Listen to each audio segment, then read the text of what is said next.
We are fortunate to have Dr. Anant Madabhushi with us this evening to speak about artificial intelligence for precision medicine. Dr. Anant Madabhushi is a Robert Woodruff Professor of Biomedical Engineering and on faculty in the Departments of Pathology, Biomedical Informatics, Urology, Radiation Oncology, Radiation and Imaging Sciences, Global Health and Computer and Information Sciences at Emory University. He is also a research career scientist at the Atlanta Veterans Administration Medical Center. He also serves as the inaugural executive director of the newly formed Emory Empathetic AI for Health Institute at Emory University. Dr. Madabhushi has authored over 500 peer-reviewed publications and more than 200 patents, either issued or pending in the areas of artificial intelligence, radiomics, medical image analysis, computer-aided diagnosis, and computer vision. He is a fellow of the American Institute of Medical and Biological Engineering, fellow of the Institute for Electrical and Electronic Engineers, didn't know there was a difference, and a fellow of the National Academy of Inventors. His work on smart imaging computers for identifying lung cancer patients who need chemotherapy was called out by Prevention Magazine as one of the top 10 medical breakthroughs of 2018. In 2019, Nature magazine hailed him as one of the 5 scientists developing offbeat and innovative approaches for cancer research. In 2019, 20, 21, and 22, Dr. Madabhushi was named to the Pathologist's Power List of 100 inspirational and influential professionals in pathology. He is also an entrepreneur, having started 3 companies, Lucid Bioimaging, Ibris Incorporated, and Picture Health. In 2019, Lucid Bioimaging attained FDA approval for one of his technologies on the use of AI for carotid plaque characterization. Dr. Madabhushi, thank you again. Thank you.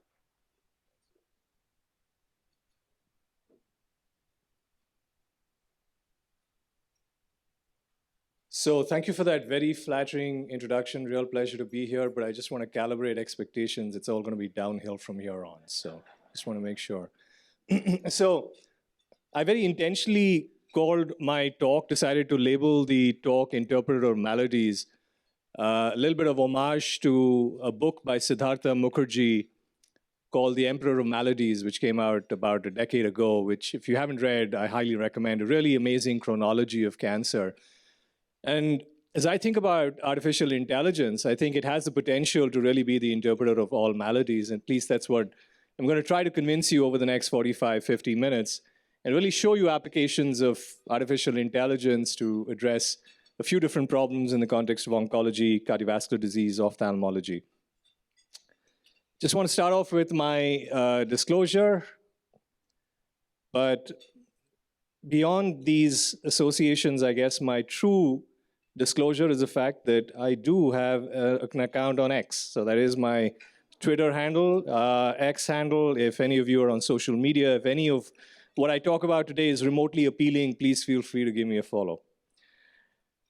All right, so just to set the stage, I think this is, I think we hear about AI being the new electricity, and there's no question that it's really having an impact across multiple different areas in so many different sectors, automobile, finance, surveillance, et cetera, but really what we're going to talk about today is the opportunity and the applications for artificial intelligence in the context of healthcare and medicine.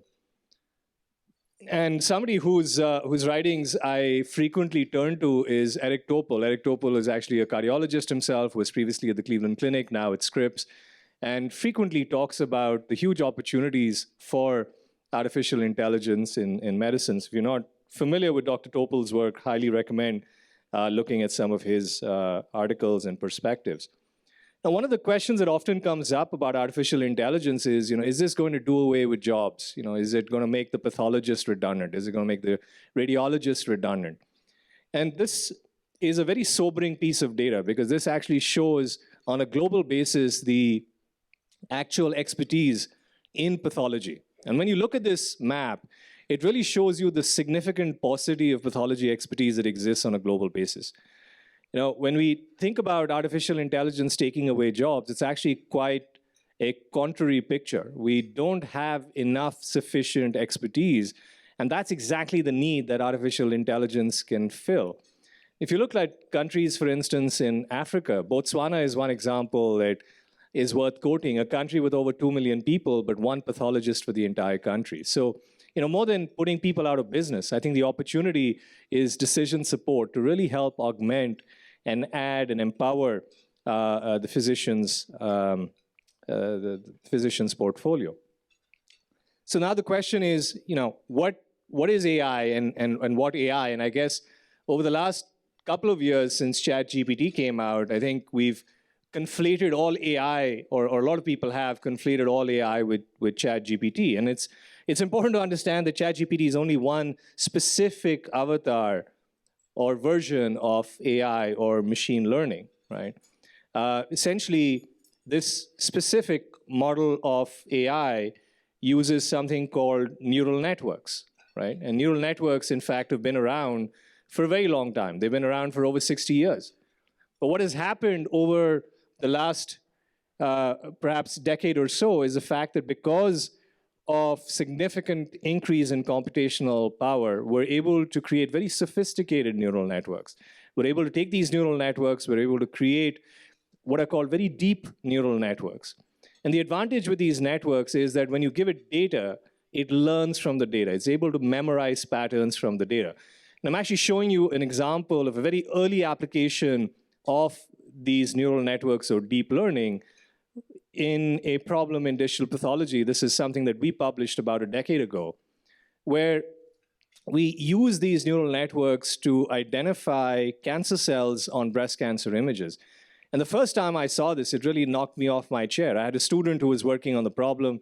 Student knew nothing about breast cancer, knew nothing about pathology, but was able to code up one of these neural networks and was able to feed it a lot of data where a pathologist had gone in and annotated cancer cells. And using that data alone, using the annotations of those cancer cells, the network was then able to learn the appearance of these cancer cells and then was able to correctly identify the presence and location of these cancer cells on new unseen images. And this was unbelievable. It was amazing because the only thing that we had provided to this machine learning AI network were annotations of the cancer cells on a few images.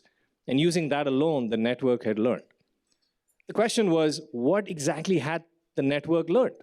And that was one of the challenges, because with a lot of these neural networks, with these AI algorithms, while they're very compelling in their performance and the outputs that they give, the challenge is that it's very unclear as to what exactly these AI algorithms are learning. And that's why very often these are referred to as black boxes or mysterious machines, where we don't really quite understand what the AI is learning.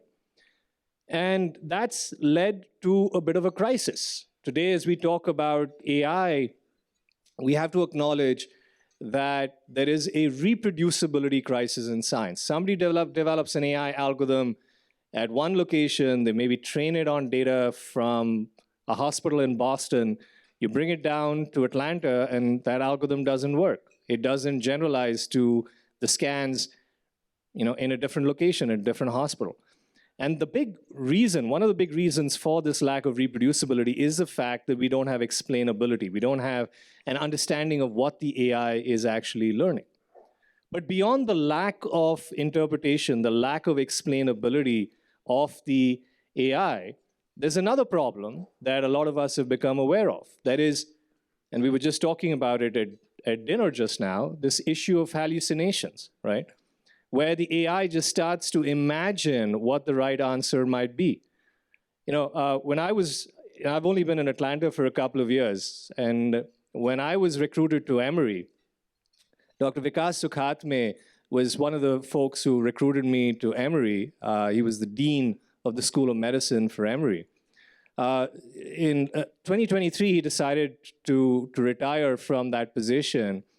And I was at his farewell dinner, and he talked about how when he was preparing for his farewell speech, he decided to go to ChatGPT and decided to ask ChatGPT to say something about himself. So he basically typed in, "Can you tell me something about Vikas Sukhatme?" And ChatGPT sort of started giving these responses and said, Vikas Sukhatme is a nephrologist, blah, blah, blah. He's the dean, the dean of School of Medicine. And then towards the end, he very surprisingly found that ChatGPT had suggested that Dr. Sukhatme had passed away 3 years ago. So you've got this issue with these algorithms where they can actually start to hallucinate and start to provide very compelling responses that sound extremely confident but are completely erroneous, are completely wrong. And I found out, interestingly, I was trying to explain this concept of ChatGPT and hallucinations to my wife. Now, my wife works in finance, so she doesn't know very much about AI and hallucinations, but I was desperately trying to get her to understand what hallucinations mean, and I decided to do this little experiment where I was showing her ChatGPT, and I said, look, ChatGPT is multimodal, so you can actually now provide an image to ChatGPT, and then it can go in and recognize features from the image and then tell you, who the individual in the photograph was. So I did an experiment. I put a photograph of myself into ChatGPT, and it spat out this text below you. This individual is Anant Madabhushi, renowned expert in the field of medical imaging. Work is highly recognized. And so again, I was trying to explain to my wife ChatGPT, hallucinations, and it's only when I showed her this text that she looked at me, smiled, and said, darling, now I understand what you mean by ChatGPT hallucinating. It's clearly confused you for someone else. So very sobering evening, because I began to realize the estimation that my wife held me in. But anyway, but more seriously, what is the opportunity here? And really what I'd like to talk to you about is the significant opportunity for artificial intelligence. And I'm going to focus primarily on imaging data. To not just look at better diagnoses, which obviously is really important, but beyond diagnosis, what are the opportunities for artificial intelligence to look at routine data, to now be able to predict outcome, to be able to predict progression of disease, to predict risk of recurrence of the disease. But more than that, can we start to predict response to therapy prior to administration of the therapy? Could we look at somebody's CT scan or pathology image and start to ask, what is the kind of treatment that this patient is going to benefit from? Are they going to respond to chemotherapy? Are they going to respond to immunotherapy, for instance? And my argument is that it's really the use of artificial intelligence in developing these prognostic and predictive tools for tailoring therapy for a given patient based on their specific risk profile that will allow us to truly realize the promise of precision medicine. And why do we need to do this? We need to do this because we recognize that we do have a problem in many different diseases of overdiagnosis and overtreatment. And perhaps nowhere is this more true than in the context of prostate cancer, a disease that affects 1 in 7 men in the United States, but only 1 in 40 will die on account of it. And yet, we throw the proverbial kitchen sink at the treatment of this disease. Most men will die with prostate cancer rather than on account of it. And yet we treat these men with radical prostatectomy, with radiation therapy, treatments and interventions that likely cause more harm than good and come with significant toxicity. And if we're being completely honest, we have to recognize that at least in the United States, we also have the issue of financial toxicity, where something like 42% of newly diagnosed cancer patients will lose their life savings, many within 1 to 2 years of that initial cancer diagnosis. And so how could artificial intelligence potentially play a role by leveraging routine data, routine pathology data, routine radiology scans, to address the issue of overtreatment, overdiagnosis, but also potentially this issue of financial toxicity and reducing unnecessary costs because of ineffective treatments? And so what I'm going to talk about here primarily is the work that we're doing with AI, with machine learning, to interrogate the routine biopsies, routine pathology images like the image that you see to the right there, which is a standard pathology image, but also with routine radiology images like MRIs and CAT scans, to really try to identify features and patterns that can go above and beyond what a radiologist or a pathologist may be able to discern from the image. And so just to sort of hone in on this, I'm just giving you an example here of a chest CT scan with a large adenocarcinoma, a lung tumor. And the opportunity here is that with these AI tools, we can start to interrogate the tumor in a very, very detailed quantitative manner. We can start to look at patterns, subtle patterns within the tumor, outside the tumor. We can start to look at the tortuosity and the twistedness of the vessels associated with the tumor. And all of these provide quantitative biomarkers, quantitative measurements that we can now link to disease outcome and treatment response.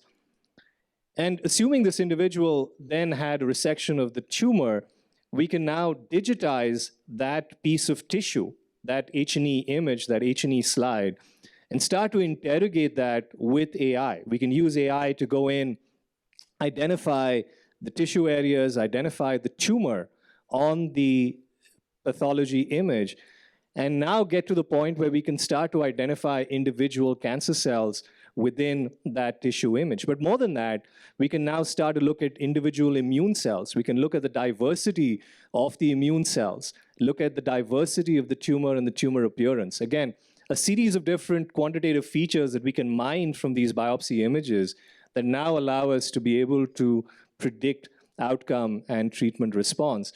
And that's what we've been doing over the last dozen years or so. And I know this is a very, very busy slide, but just wanted to give you a sense of the opportunities. Now, this is very cancer-centric, and I promise you that I will get to some non-oncologic use cases as well, but just want to give you a sense of the opportunities. To the left there are multiple different cancer types, from lung to endometrial, gynecologic, breast, rectal cancers. And in the middle there are different classes of therapies: immunotherapy, chemotherapy, trimodality, CDK4/6 inhibitors, and multiple different combinations of therapies. And in our work, we've shown that the utility of these approaches to interrogate radiology and pathology images allows us to be able to predict in advance of treatment what the outcome for these patients are going to be with these different treatments, so that you can do a better job, a more informed way of identifying what the best treatment strategy for a given patient might be.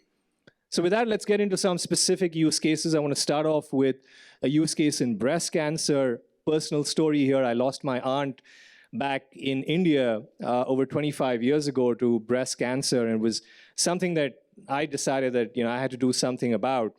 And when I started to work in the area of breast cancer about 15 years ago, I realized that for many women with early stage breast cancer, the prognosis was actually quite good. And most women with early stage breast cancer did not actually need chemotherapy. Unfortunately, there wasn't really a good way of identifying which women were going to benefit from chemotherapy and which women could successfully avoid chemotherapy. About 20 years ago, a test called Oncotype DX came out, a gene expression test that took the tissue, ground it up, essentially looked at the profile of 21 different genes, and based on that came up with a recurrence score. So if you had a high score, essentially it meant you had more aggressive breast cancer, therefore you needed the chemotherapy. If you had a low score, it basically meant the opposite, where you had less aggressive disease and therefore could avoid the chemotherapy. So this was great. And I started to work on the problem. I realized that there was a test already. And so I was talking to my oncologist. I said, well, I guess it doesn't make sense to work on this problem because this problem's been solved. You have a test out there. He said, yes, but not quite, because for one thing, this is a tissue destructive test. So you're actually destroying the tissue. And that's valuable because we need tissue for potentially other things. B, it's a complex test because you've got to physically ship the tissue to Redwood, California, where the test is performed. And he said, C, and most importantly, the fact is that this is an expensive test. It costs $4,000 per patient, right? And to put that in perspective, in India, the cost of chemotherapy is $1,900, right? So how do you justify a test that costs $4,000 in a country like India, where the cost of chemotherapy is half the cost of the test that's going to tell you whether you need the treatment or not? And so what we then started to do was to think about how could we use standard data, in other words, an image of a biopsy from a woman's breast cancer, to make similar predictions like the Oncotype DX test, like this expensive $4,000 test. And so we started to look at this problem. This is work we published a couple of years ago, where we looked at women with significantly poor prognosis, that's on the left, and women with much better prognosis with longer-term survival here on the right. But one of the things I talked about earlier was the lack of interpretability, the lack of explainability of the AI. And that's something that we were very cognizant of. We wanted to develop tools that were going to be more transparent, more interpretable.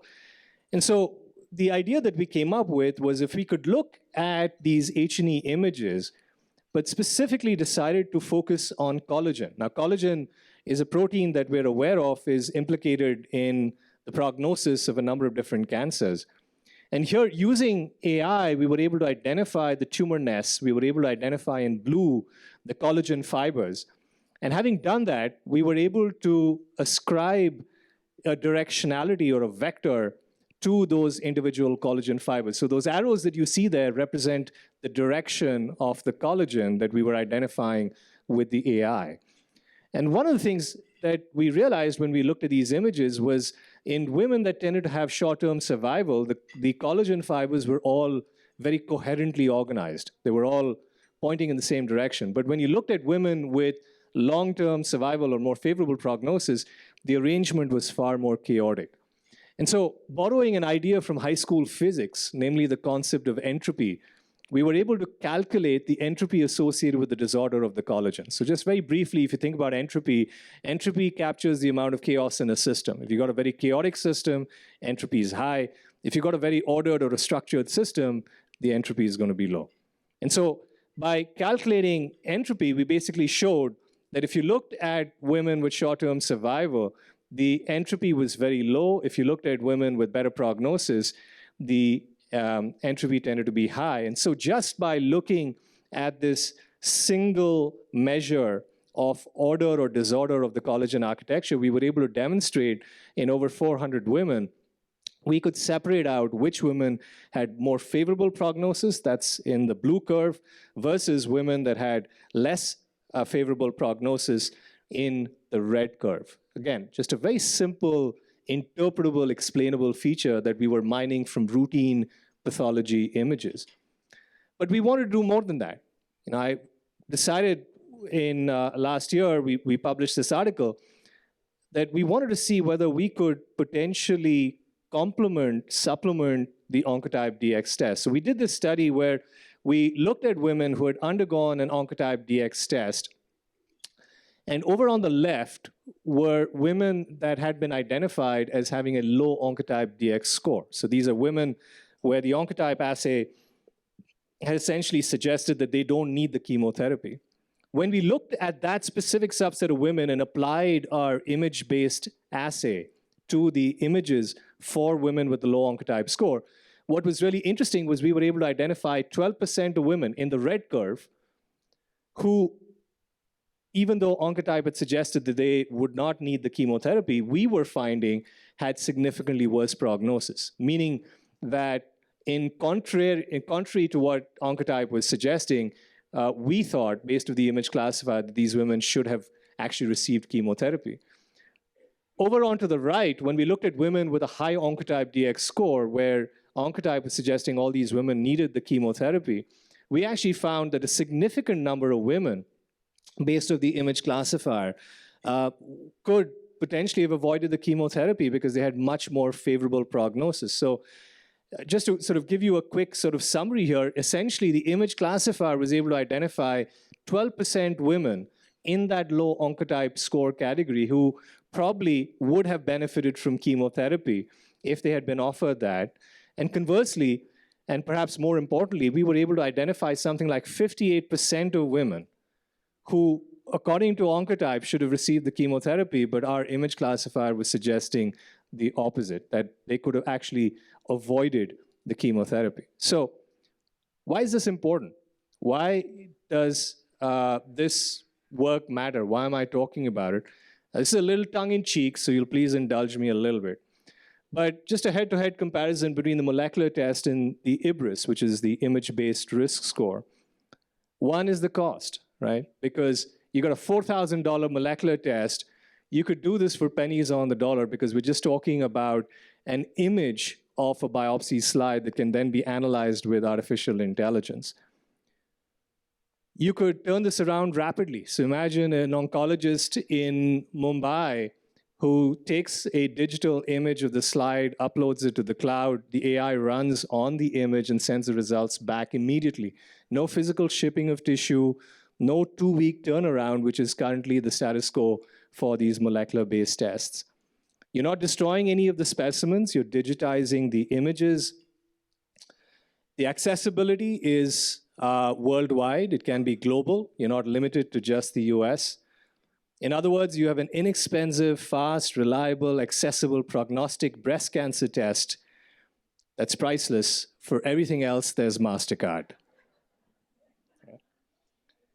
All right, what else can you do with this? So this is work that we just published last month. This is in the context of stage 0 breast cancer. One of the big questions in stage 0 breast cancer is which women should receive surgery alone and which women should receive surgery plus radiation therapy. Working with collaborators in the United Kingdom, we were able to look at a completed clinical trial back from the 90s.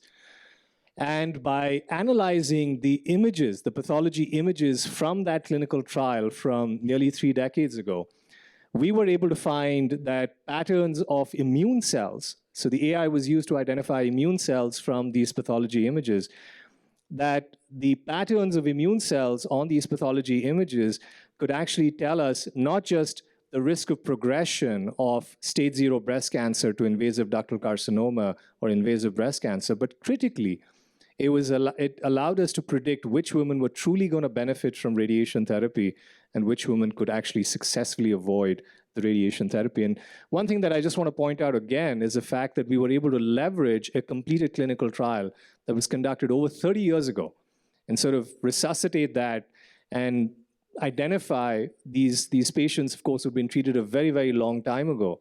Of course, that information is clearly not useful for the patients originally on the trial, but could be very, very critical, very useful for patients being diagnosed with DCIS today.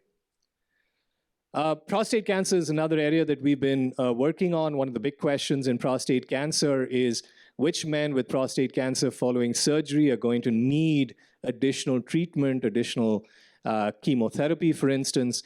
This is work we published on a couple of years ago, where again, using AI, we were able to look at patterns of glands on these prostate images and showed that we were able to predict the risk of recurrence in these men following surgery. So we were able to look at the specimens, the surgical specimens, and based on that, we were able to identify which men would have a recurrence of prostate cancer after surgery and which men would not. This was a study on almost 1,000 patients from 6 different sites. One of the things that's also really interesting is the survival curves right there in the middle column, where we actually looked at margin negative patients. So these are patients when their prostates have been removed, there's no evidence of disease on the margin. So typically these are patients considered to have a more favorable prognosis. But even there you can see that the AI was able to tease out a distinctive subset of patients in the red curve that had significantly worse prognosis, significantly higher likelihood of recurrence. And so even over and above the standard clinical pathologic factors like stage and grade and lymph node status, you're finding that these AI tools can add significant additional independent prognostic and predictive value.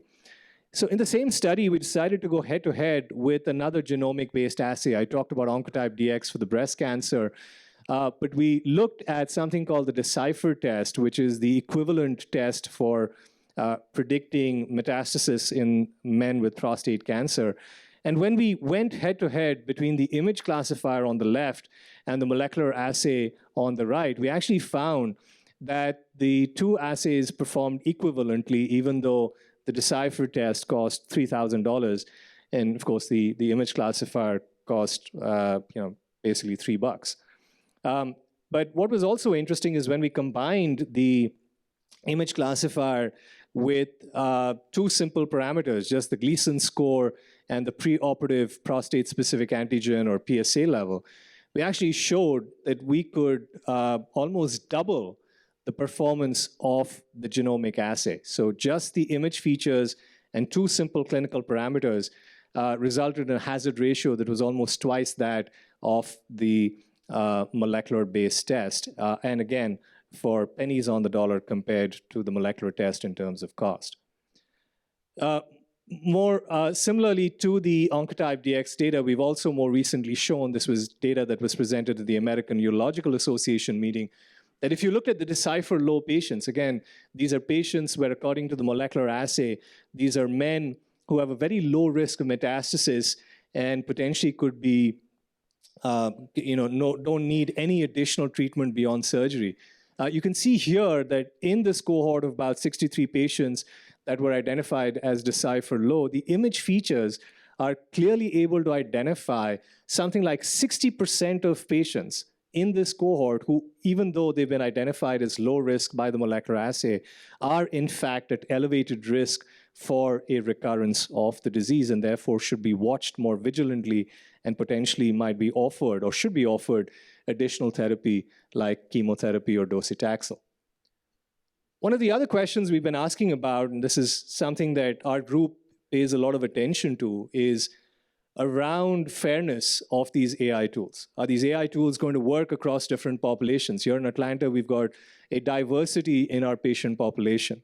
There's a study that we performed and published on about 4 years ago, where we decided to look with AI at differences in the appearance of prostate cancer between Black men and white men. And so we looked at pathology images of Black men and white men with prostate cancer and found, interestingly, that there were subtle differences in the appearance of the disease within the stroma of the tumor. Now, why that's important is because we were then able to incorporate those differences into creating more population-tailored models, population-specific models, which we then showed turned out to be way more accurate in predicting recurrence in Black men compared to a population-agnostic model. In other words, when you ignored the differences and created them and used the model actually did not work in predicting risk of recurrence in Black men. But when you exploited or used these differences and created a more tailored model, a more specific model, it turned out to actually be very prognostic in Black men. And so this is one of the things that we've been paying a lot of attention to ensure that these models are not biased, that there is fairness that's intentionally introduced into these AI schemes and AI models. So I've been talking about pathology. I'm going to switch over to radiology now. This is a problem that we've been looking at in the context of brain tumors. So patients with brain tumors will get treated with chemoradiation, and following chemoradiation, they'll come back and get another MRI exam. And on that MRI exam, very often, something will flare up or show up on the scan. And the question then is this a recurrence of the tumor, or is this radiation necrosis? And we know that radiation necrosis is benign. It's an effect of the chemoradiation treatment. Unfortunately, neuro-oncologists, neuroradiologists can't really tell whether it's cancer recurrence or is it just an effect of the treatment. And so because of that, many of these patients will undergo interventional intracranial biopsies, which are invasive, expensive.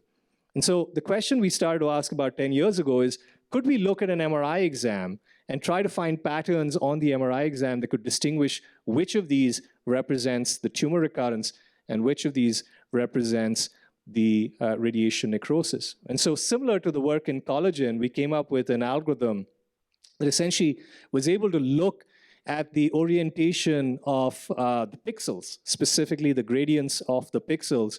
And again, borrowing the same idea of entropy, we were able to create maps like this. So essentially, these entropy maps represent the amount of heterogeneity in these images. So these red spots that you see there represent areas where the entropy was extremely high. There was a lot of heterogeneity locally.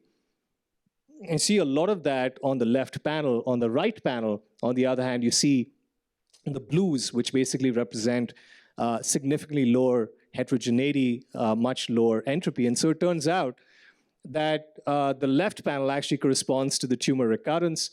The right panel, on the other hand, corresponds to radiation necrosis. So even though you can't tell these apart on the original MRI scan, now by using this approach where we're analyzing with AI subtle patterns on these MRI scans, you're able to create a representation that makes it much easier to tell you whether this is actual recurrence of the tumor or is this just radiation necrosis.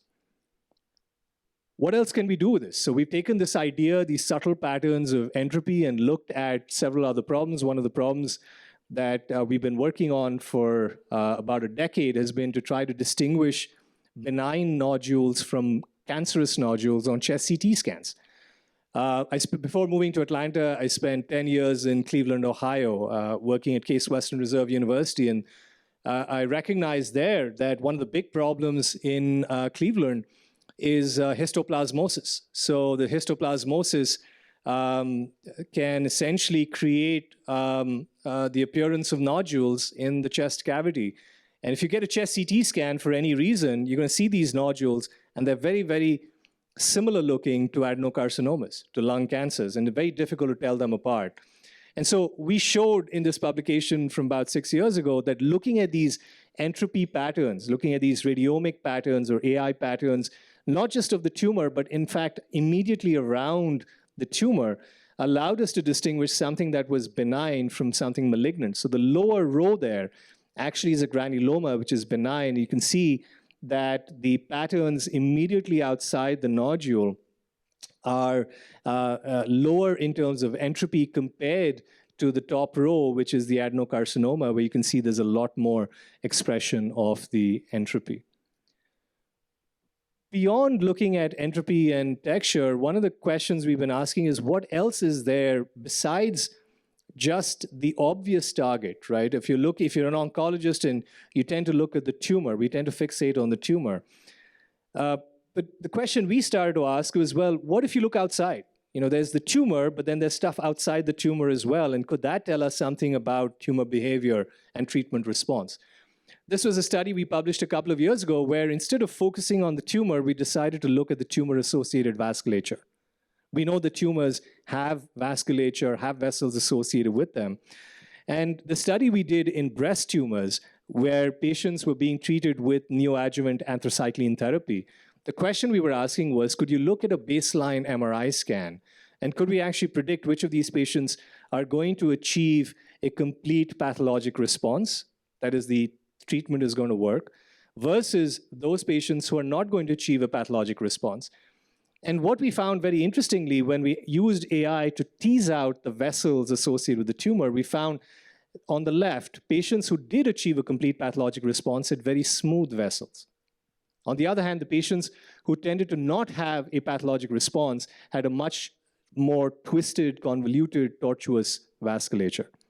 And so here's another example of more interpretable AI rather than a black box prediction. You're making a prediction that is tethered more directly to the pathobiology of the disease.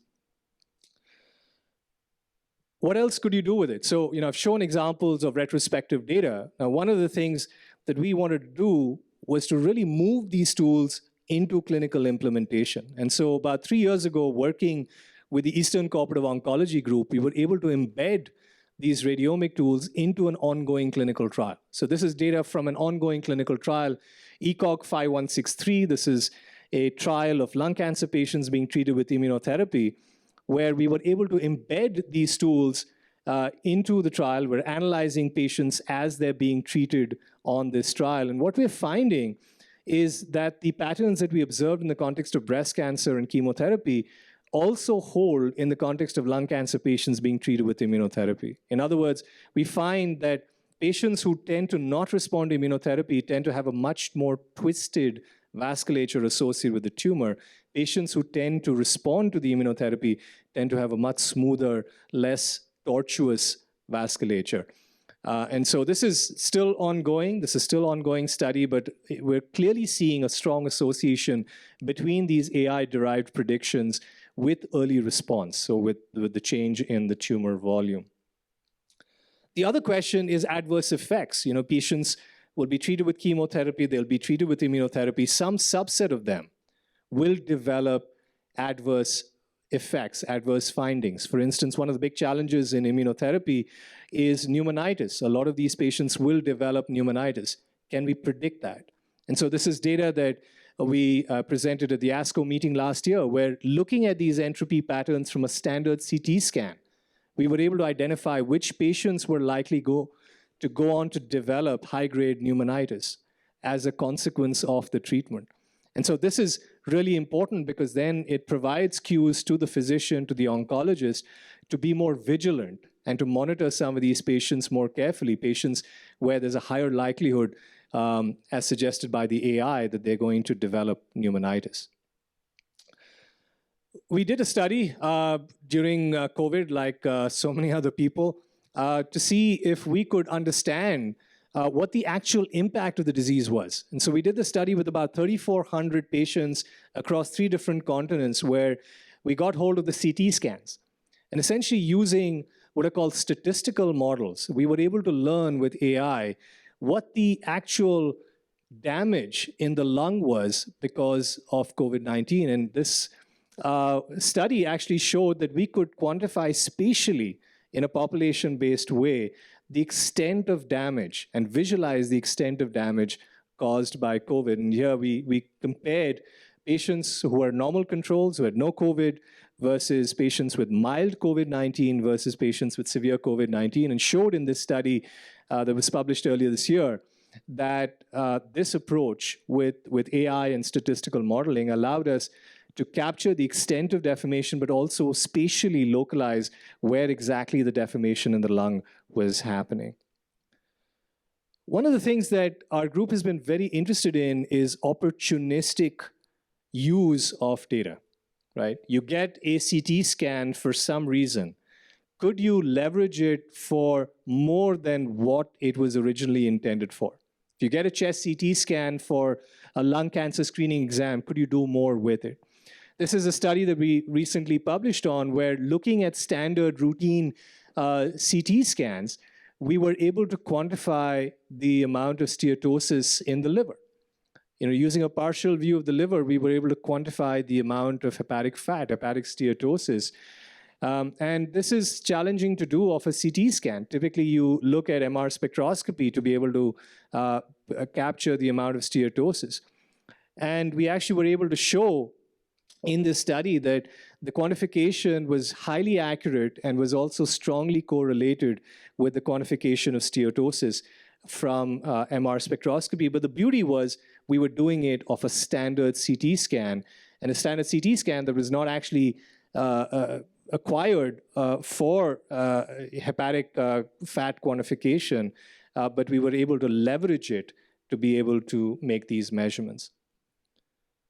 One of the other things we decided to do was to see whether there were implications for cardiovascular outcomes. And this is a study that we've just completed. It's being written up for publication. We looked at about 47,000 patients. Again, opportunistic AI, where these were patients that had been recruited into a trial, and they had chest CT scans. So the trial was for a completely different purpose. But we were able to get hold of the chest CT scans and were able to look at a partial view of the liver. There was just a partial view of the liver. And by analyzing patterns of the liver, we were able to demonstrate in 47,000 patients that we could predict heart failure in these patients. And these are a lot of data here, but you can see here very, very compellingly, this is panel D at the bottom, the Kaplan-Meier curves, where you can see clearly that's a validation set of over 45,000 patients that have been analyzed with this AI-based approach. You can clearly see the separation between the Kaplan-Meier curves, showing that we were able, with a very high confidence, able to predict the risk of heart failure based off AI analysis of a partial view of the liver on these CT scans. There's other things that you can do as well. For instance, we've been working with folks at the Cleveland Clinic, where we're leveraging standard CT scans and identifying morphology and shape of pulmonary veins, of the left atrial appendage, of the left atrium, to be able to predict the risk of an arrhythmia or atrial fibrillation after, or recurrence of atrial fibrillation after ablation. And so one of the big questions in these patients, of course, after they get treated, is, are they going to have a recurrence of the disease or an arrhythmia? And with our AI-based tools, we've been able to hone in specifically on patterns of the pulmonary veins, of the left atrial appendage, of the left atrium, and shown that these features can actually predict the risk of recurrence after ablation. Cardiac echo.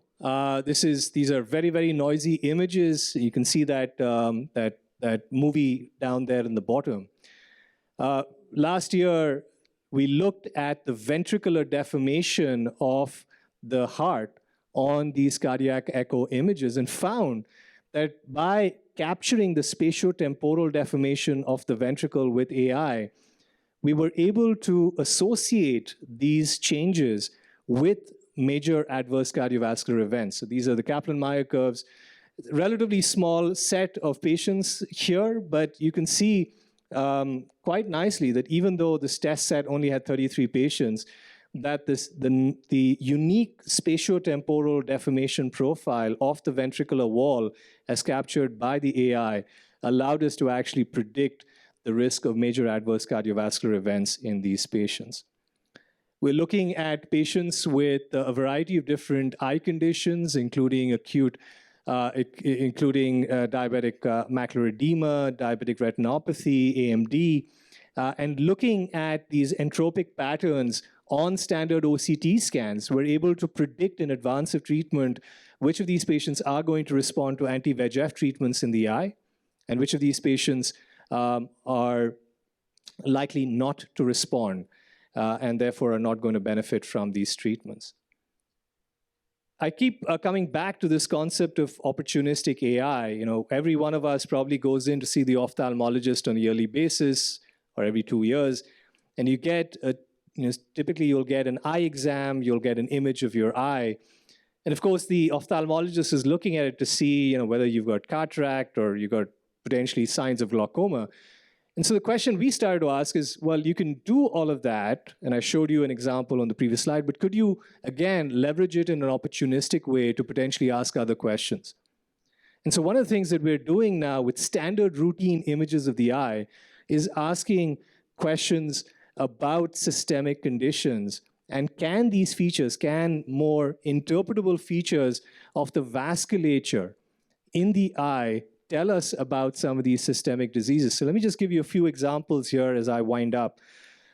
This is work we've done very recently with the Brain Health Institute at Emory, where we analyzed something like 1,400 patients, images of the eye for 1,400 patients, and looking just at the vasculature patterns in the eye. So very similar to the work I showed with the tumors, but now we're looking at images of the eye.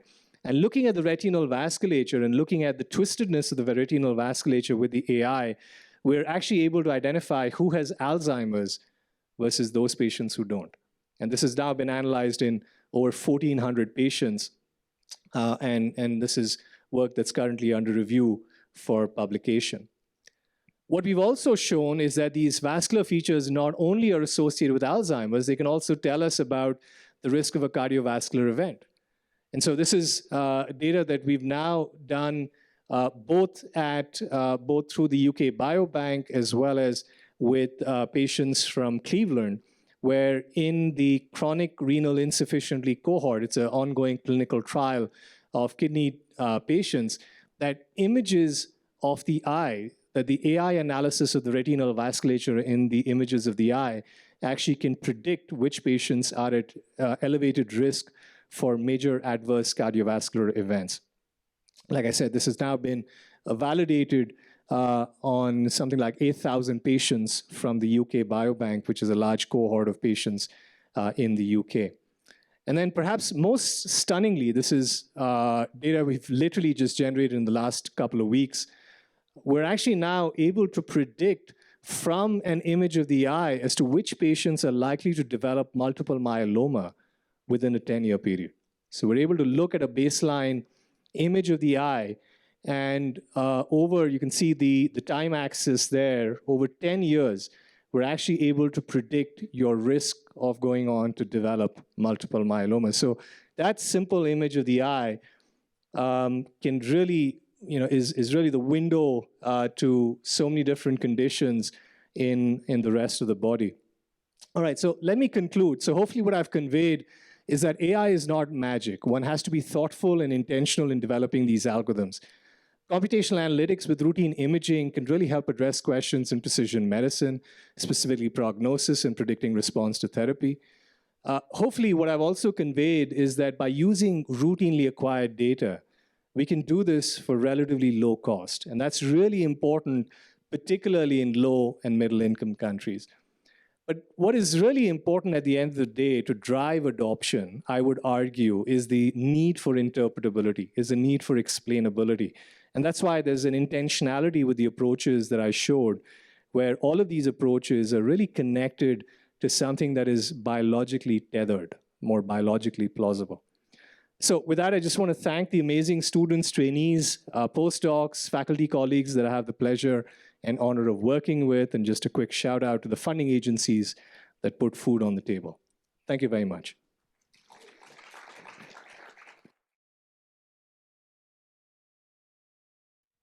Do you think your study can help us to save the ovarian tissue before and removal, the chemotherapy and the radiation therapy after the operation of breast cancer or colon cancer in the future, which I think it can? Yeah. So thank you for that question. I'm going to speak to I'm going to make it a little broader, not specifically to transplantation of the ovaries, but more generally to the field of transplantation. I didn't get the chance to talk about the work we're doing in the transplant space, but we're doing work in the kidney transplant space, as well as in the heart transplant space, the cardiac transplant space. And there, in fact, we've shown very recently in a publication earlier this year that we're able to predict allograft rejection based off AI analysis of endomyocardial biopsies. So by looking at, in fact, immune patterns on these endomyocardial biopsies, we're able to predict which of these patients are likely to have rejection, allograft rejection, versus those patients who are not. So I think there are huge opportunities in the transplant space. I would actually argue that AI for the transplantation space is a very primed opportunity for leveraging these technologies. And there's a lot more work to be done. So I can't speak specifically to your question about the ovaries, but in general, to the field of transplantation, I think it is very primed for the application of AI. Time for one more question. Florence? Thank you, Dave. Florence LaCroix, Georgia State University. From back here, when I'm looking at your figures, most of them don't show confidence intervals, except for the studies where you had a large sample size of over several thousand. So help me understand. One of your studies in particular you mentioned, the prostate study that you presented, it's still in abstract or haven't been published, but you said this that went to present to the American Urology Society had a sample size of 68. Your hazard ratio figure was very different.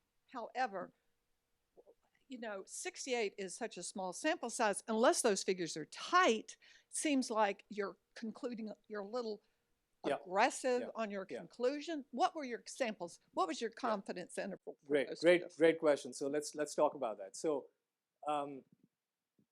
every study that we do, we tend to have a multi-site validation, multi-site evaluation.